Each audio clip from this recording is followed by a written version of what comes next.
Welcome to another episode of Mind Your Mind podcast. I am Roxana Parra Sepulveda, your host. And here today we are with Gaby Jordan. She's the president and founder of Human Better EDU.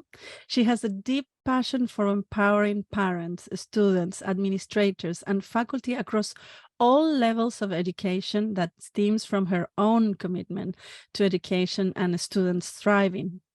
Her dedication to this cause and understanding of the value of education started at a young age. Gaby was raised by a single mother who worked tirelessly to provide an education for her and was the first in her own family to attend college and then law school. After practicing law for 15 years as a commercial civil litigator, she turned her attention to the business world and then executive coaching and education. For the past 18 years, she has led programming in over 70 universities and educational institutions, both domestically and internationally.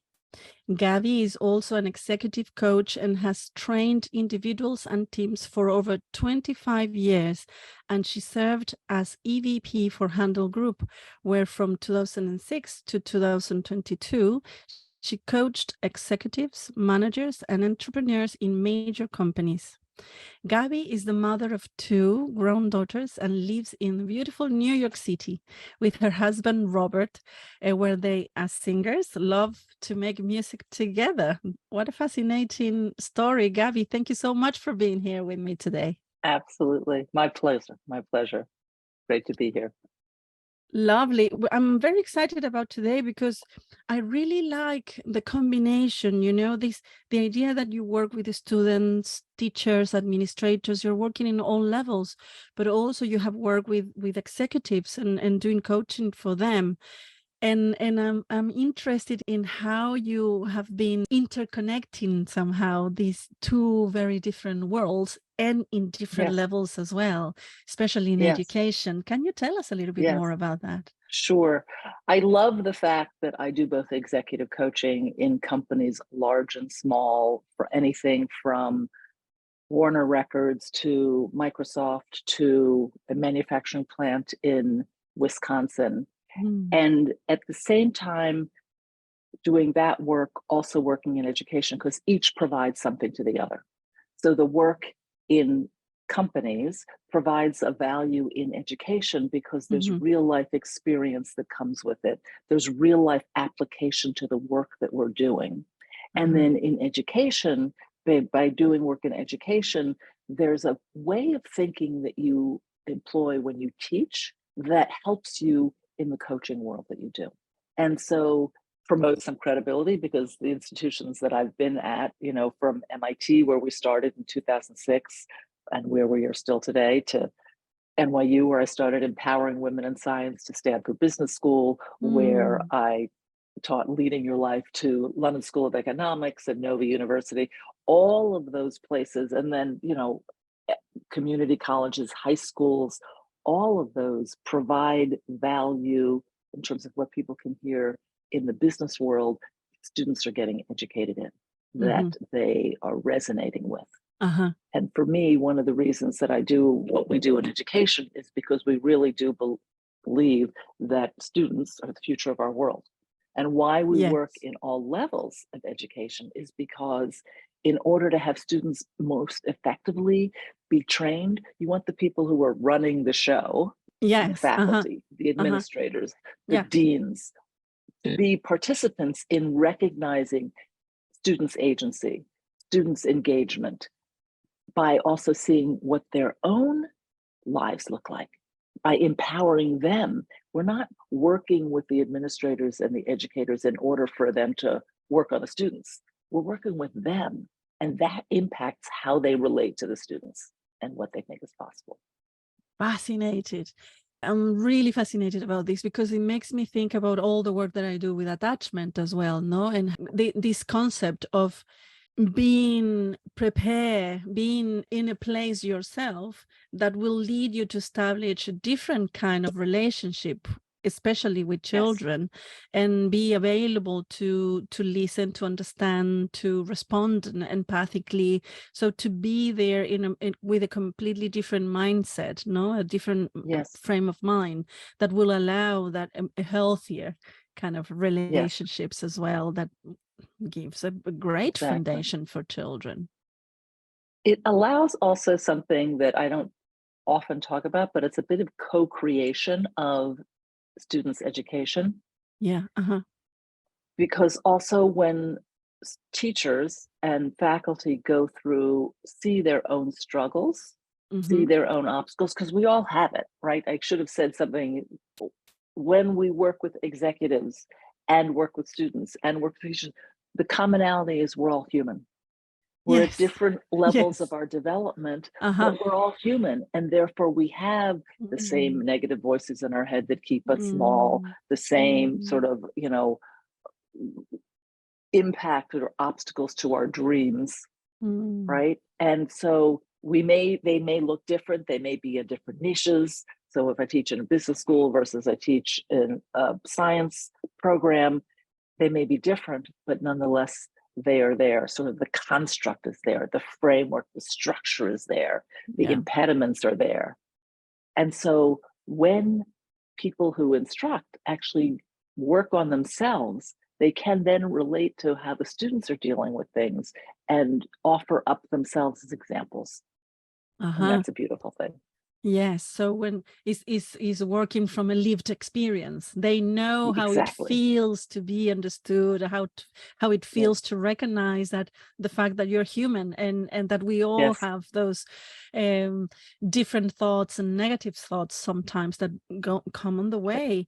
Because also what I hear from what you're saying is that you're working on supporting young people and adults to help them to achieve their vision, their dreams, their purpose.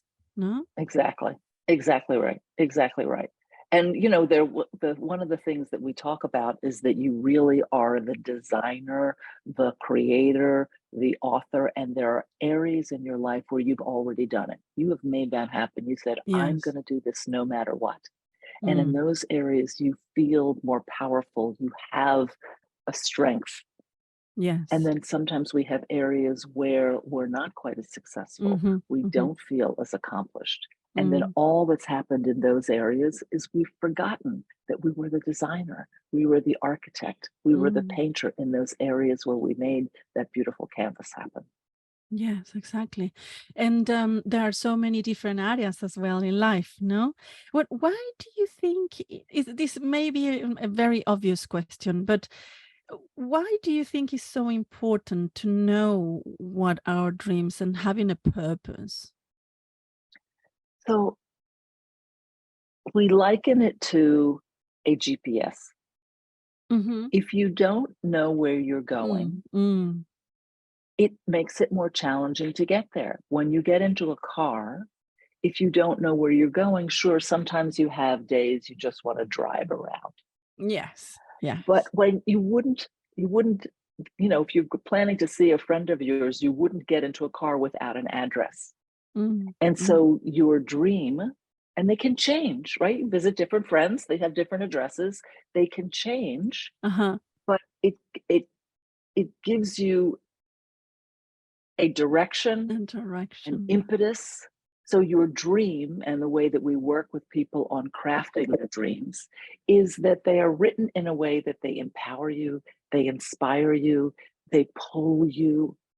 And then having that dream is like having a GPS.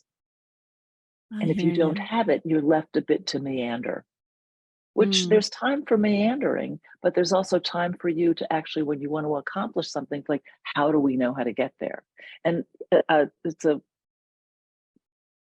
simple anecdote from when we were teaching in the high schools very early on. I asked students at the end of the class, what did you get out of taking the class?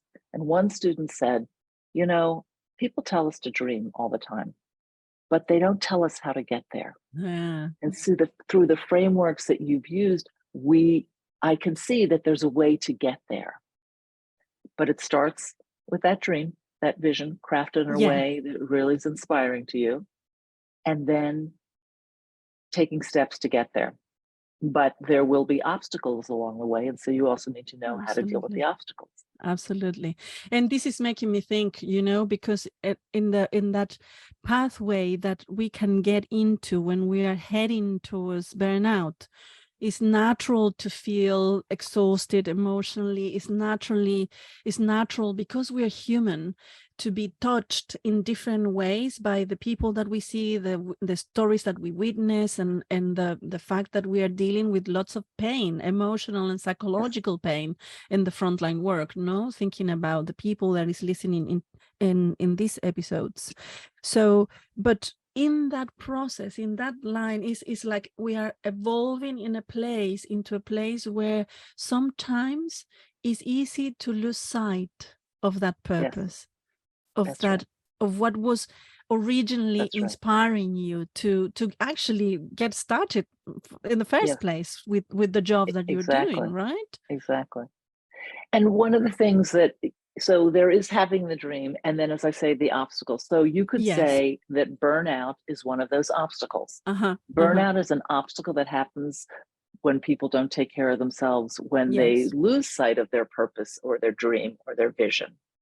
And it's not surprising because studies have actually shown that 80% of our thinking is negative. 80% of our thinking is negative, and our thinking occurs on two levels. One is the conscious, which is very small. You can take in about 40 data points. And then the subconscious, or the adaptive unconscious. There's a professor from University of Virginia named Timothy Wilson who talks about the adaptive unconscious. He talks about the fact that there are 11 million points of data that come at you every moment. And then if you imagine that 80% of that input is negative, or that's how you treat it, it's natural to not be surprised that you can get overwhelmed. And what the point is, though, if you bring what's underneath to the surface, if you bring what's underneath to the surface and recognize it, you then have choices. Yes, exactly.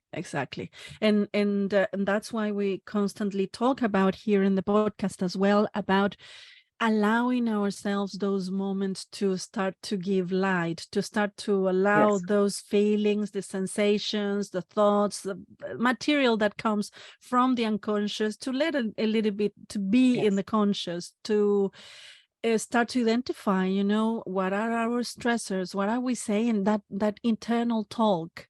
No, that exactly. is constantly there in between everything we do, and what is the influence that actually is having on what we are doing every single day, and the way that we are relating as well to our clients or service users, when they are in need of us. And it's in that process where it's easy as well to lose connection, because we are naturally somehow disconnected. We can't be self-aware 100% all the time. It's impossible. We couldn't be able to function like that, right? But to allow ourselves, with lots of compassion as well, though. Those moments, it may help us to start to identify, well, what is actually there and what do we need to be doing. We were talking about the obstacles, and I know that there is that element of choice, no, that we have in front of a purpose, but also is the why not, no, that those things that you have identified, that those kind of thoughts that you have clearly identified. Why don't you tell us a little bit about that? Sure. So one of the things that we talk about is, all right, so you've got your dream and you're going to go after it. And then we say that anytime that you're either not going after it, or you're being stopped, or something's not happening, there's one of three voices at play. One is the voice of fear. Sometimes we call it a chicken, where you're just scared, like, uh-oh, I don't know if I can. It could be risky. I better be careful. That's the chicken, or the voice of fear. The second is the voice of entitled defiance. Sometimes we call that a brat. You can imagine the 4-year-old in an adult body saying, I don't wanna, and you can't make me. even if you are the one who's telling yourself to do that. Shows Yes. up a lot in food, what we eat, Yes. diet, Yes. exercise, and why we Yes. shouldn't, Yeah. right? Yeah. Or Yeah. why Yeah. we All the shouldn't have, or reasons. why we deserve. I worked hard today. I deserve that extra glass of wine, even though I might not feel so great tomorrow, right? Yes. So, we'll just allow ourselves that, or whatever extra treat. I deserve to be watching Netflix until 2 a.m. because didn't you see all the work that I was doing? Well, then we may not get the sleep we need. Nonetheless, that Exactly. is the voice of deserving, defiant brat.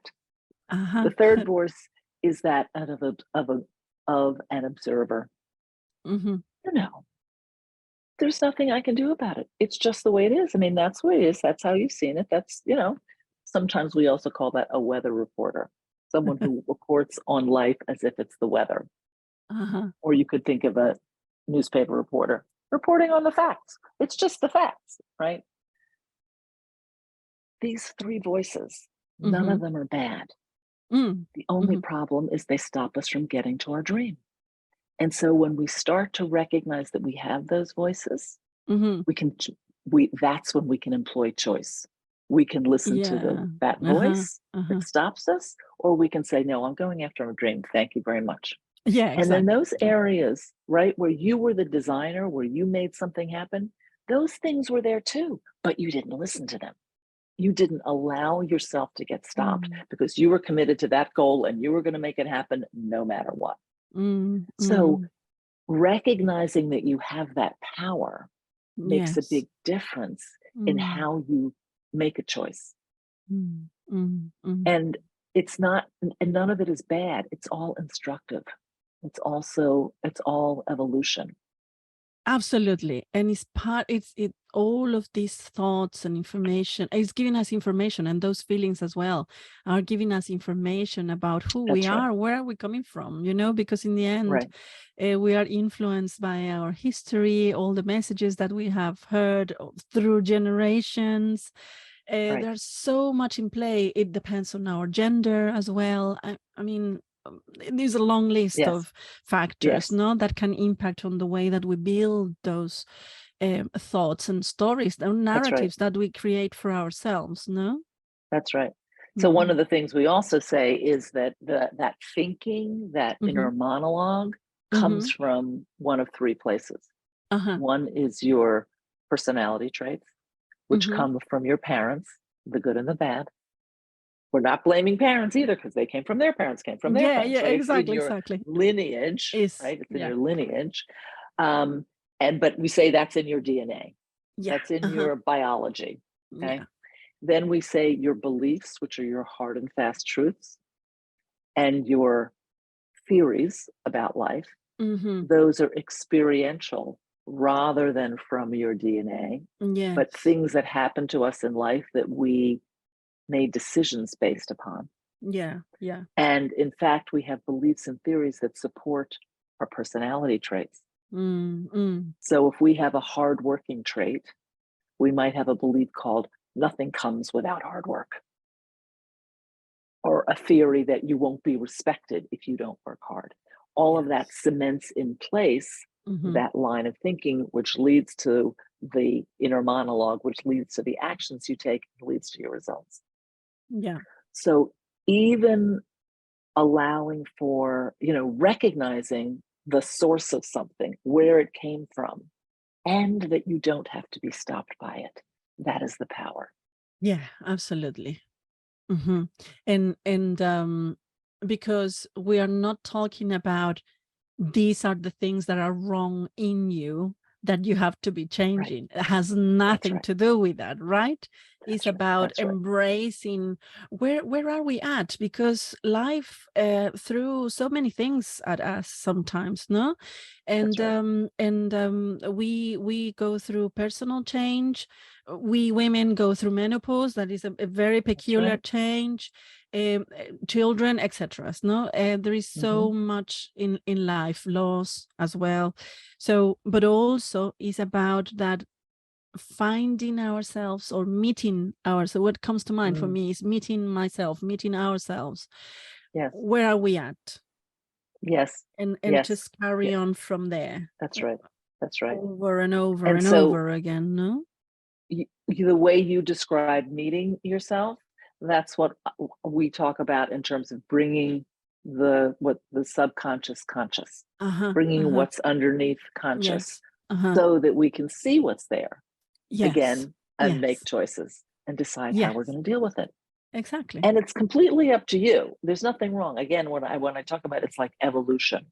Yes. It's evolving to get where you'd like to get to because you say so. And at the bottom line is really agency. Absolutely, Being able to cause your reality and the reality you want to have. Yeah, and it's a very empowering approach as well, you know, thinking that because I've worked in the field of psychology for about 25 years now. Surprisingly enough, I am surprised about it. Time flies, right? So I understand. Me too. It's incredible. But the thing is that it's so easy to focus on the lacking of, or what's wrong with, or what's going wrong, what is not working, etc. No, it's so easy to focus on that. It's like I call it pathologizing. Instead of paying attention to what's working, what are my strengths, where am I tapping on, what will be my stepping stone for the next level, for the next thing I want to do, or for the next day that will keep me resilient as much as I can be tomorrow, considering that it will be another very, very busy day at work, you know, supporting others, for example, you know. That's right. Is something about that resonates a lot with me, with what you're saying as well. Yes. Well, the thing is, you need to make sure to carve out what you need.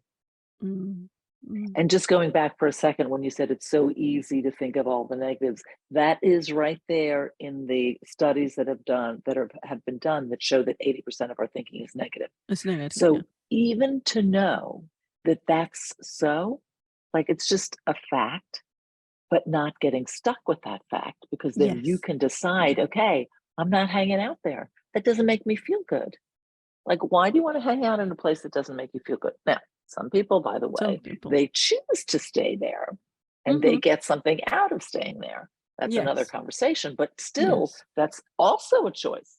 But for people to know that they have the choice versus actually taking action. Yes, because I want to. Yes, thank you for repeating the word choice, because that's what I see a lot. That gets to a point where people start to lose sight of the fact that they do have a choice. When people start to feel trapped in their job, that there is no way out, I'm completely overwhelmed, I'm not enjoying anymore, I'm losing touch, I don't know what to do, you know, all of that is very common in the things that I hear from people that I work with, you know. And so how to help them to see that they do have a choice. In the end, there is always a choice in the process. No? So there is the reminder of where they have made something happen. Yes. And then that's a good one. Even allowing them to stay in I have a good friend who has a phrase that is allowing them to stay in their pity party. Feeling sorry for themselves. And she actually gives her people a practice that you light a pity party candle. So you take a candle and you say, okay, all the things that you feel bad about, you put a Post-it on that candle, you light it, and you decide how long you're going to stay in the pity party. And then you stay in the pity party for as long as you like. As long as in the pity party you're not, you know, having wine or doing whatever else like that makes you feel good. No. Have your pity party, no problem. And then when, you know, you decide, okay, I'm going to be in that pity party for 5 minutes. That's a long time, by the way, to consciously right to wallow. But and then you blow out the candle when you're 5 minutes done. It's like, okay, I'm done with my pity party. Even that is a conscious choice of allowing yourself to be there. And then saying, okay, now I'm done with that. What am I up to now? And what am I going to do about it now? Exactly. No? And so that's, again, that's even a way to choose to incorporate what bubbles up. Yeah. And then That's true. and then move on from it. Yeah. Yeah. But what you say, when you can anticipate, as you say, that people have to go in and they know tomorrow's going to be just as pressing, they have to consciously then carve out a place for their joy, for what's Yes. going to give them light. Yes. And when they know that they're going to have that, it also feeds their soul in a different way. I call them the reminders. I call that what you just said. I call them the reminders. The reminder that is something good happening in your life, of the latest moment of joy, a reminder that you're here, you're alive, anything that is meaningful for you, that can give you that sensation of that that is okay, that I'm safe as well, no? Because when working with so much trauma and so on, fear is very present. And that sense of safety within is very important to lighten up constantly, no? To be able to then sort of we know a lot about the idea of co-regulating. If I am in that place of security, of feeling safe within, I may project that and help the other as well to be in that place, no? So it's something about that is that I call the reminders.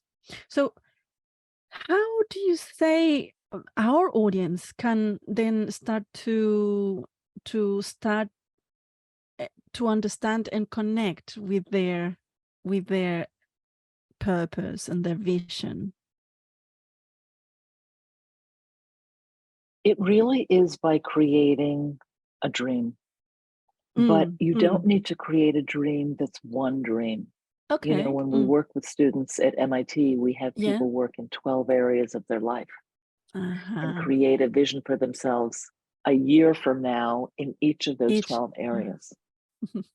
And so you can pick something that you find inspiring and something that you want to go after. And it's not going to be 5 years, 10 years, 20 years down the lane, because you want to have it be something that you can more easily connect to a year from now. What would you like it to look like if it was a 9 or 10 on a scale of 1 to 10? What would it look like? What would inspire you? What would make you happy? And once you have that, look at, okay, what's it going to take to go after that? What actions do I need to put in place to go after that? And then actually make commitments or promises to take steps towards that vision. And then have incentives to keep you on track. Because often we have these promises that we make and they sound like New Year's resolutions. And then ultimately, exactly. So if you have an incentive, something to keep you on track and someone to help you be accountable, like they could buddy up with people, right? And so keeping present to that dream, taking actions to make it happen, being accountable to a buddy, and having an incentive. And by the way, when I say an incentive, I don't mean a reward. I mean something to remind you. So for example, if you decide that you've got to take certain actions and you don't take those actions, you might have to call your mother, right? And while calling your mother is fine, and she would probably love that, you might not feel you have the time for it. And so that's an incentive to have you keep your promise. So if you have a structure, a framework to hold you accountable to go after your dream, that's the thing that will remind you, as you like to say. And it's interesting because so there are those three elements, no? The promise, the accountability, and the incentive, right? Incentive, yes. And these three elements are touching on also the fact that we don't have to do this alone. Yes. We can have allies for our dreams. That's right. That's right. And you want to, because listen, we are terrible at holding ourselves to account. Terrible. Just Yes. not Yeah. in Yeah. our Yeah. nature. Yeah. And here's why, though, because if we do something for ourselves, we put it last on the list, especially people who are frontline workers, Yes. because they're in a capacity of taking care and helping other people. And therefore, what they miss is the importance to take care of themselves. And I don't want to have a gross generalization, but often people miss taking care of themselves, which then enables them to take better care of others. Yes. And so yes. if they contextualize it that way, recognizing, no, it's not being selfish. It really is that self-care is important for care of others. Yes. That's what they need to recognize.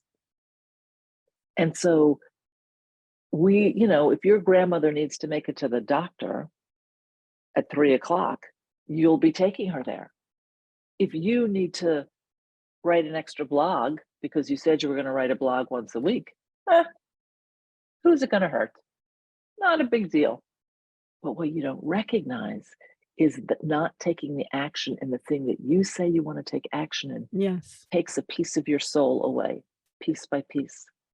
Uh-huh. And then you decide you don't deserve to have the thing that you want because you can't trust yourself.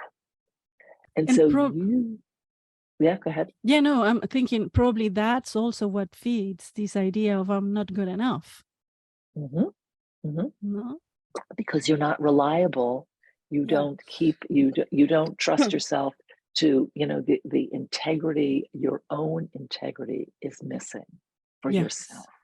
Yes. And therefore, you don't trust yourself to go after and have the thing that you want. It's like we have a deserve meter. And then sometimes we decide unconsciously, we decide we don't deserve it. Yeah. And so the more that you can actually take the actions, be consistent in taking the actions, keeping your word to yourself, the more you can trust yourself, the more you will enable, it builds your confidence for actually getting yes, because you start to see, what's coming out. It's like, and that's empowering itself. But I know that you said that it's maybe a gross generalization, but I see it a lot. I think it's easy to see how easy it is to put our needs at the bottom of the list, especially when you have been so much in that role of being the carer. That's and right. that very possibly that role of being the carer is happening not only as a professional carer, but also within your family, probably, no? That's right. Very possibly. Right. At the same time, right? Yes. And then you've got to be everything for everyone. Exactly. Or you think you do. Yes. Right. And what you don't recognize is how it keeps you small, right? You're the super mom or the superhero for others, but not for yourself. Not recognizing that you being the superhero for yourself, or the super shero in some cases, right? Yes. That has you actually stronger for others. Absolutely. Yes. And that's the and there are so many analogies for that, no? But is that need? And actually the hashtag, I don't know if you know, but the hashtag of this podcast is selfish is kind. There you go. Beautiful. You see that exactly. Yeah. So we're reaching towards the end of the program for today, and one of the things that I like to do is always think of actions. No, you have gave us a lot of tips already, no, where to start, what to do, how to approach, and recognizing as well where we at and getting started from there. I'm hearing that we are talking, all what you're saying sounds to me very compassionate, very much based on acceptance and strength, and recognizing that, no? What would you say? Is there any action that frontline workers can do to start to try and probably increase their repertoire of well-being Yes. and self-care repertoire? So I would say a couple of things. One, just to reiterate this bit of the frame that I gave before as one way, which is to Yes. pick one area to create a dream for themselves and look at what actions they're going to take on a weekly basis to go after that dream. What's the incentive to keep those actions? You know, what sometimes people use a negative incentive, like, you know, what would you miss? What do you like that you'd miss? That'll give you an incentive to keep those actions. Yes. And then share it with someone else. Put yourself on the hook, because going public makes a difference. So there's the dream, and there's the promise, incentive, and a buddy, accountability buddy. That's one way. And the other thing that I would say as a possibility is just to track their negative thoughts. So to start to notice, so they could actually at the end of the day just notice, what are the negative thoughts that I had, and start to just pay attention. Not a whole long thing, but they'll pop up fairly quickly, and do that on a daily basis, and then give themselves a week or two, and then at the end of it say, what are the patterns there, and what do I need to interrupt? Recognizing they have the choice to interrupt it, but they have to see what's there first. And then, great, what are the actions I'm going to take? Back to the dream and the promises. What are the actions I'm going to take to interrupt it? How long will I let myself stay in that? What can I do? What one thing can I do on a daily basis that takes care of me? Absolutely. I'm calling that the power of one.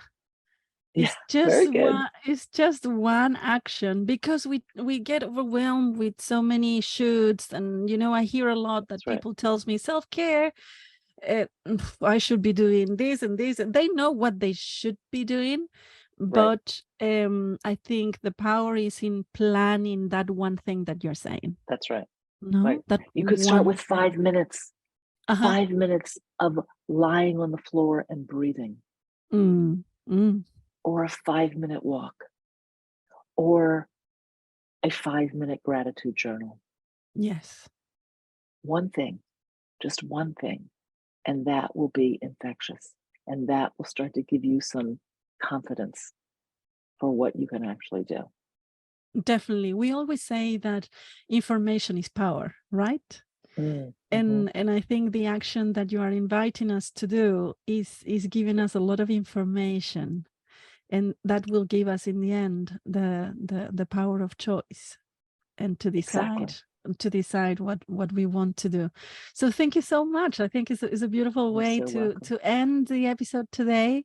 If you are out there listening to this episode, please help us to help and share it with whoever you want. We don't know who these words may touch and help and support in their journey to follow their dreams and their purposes. So thank you for being there, Gaby, and thank you everybody for being there also and listening and sharing, and give us a like if you feel so.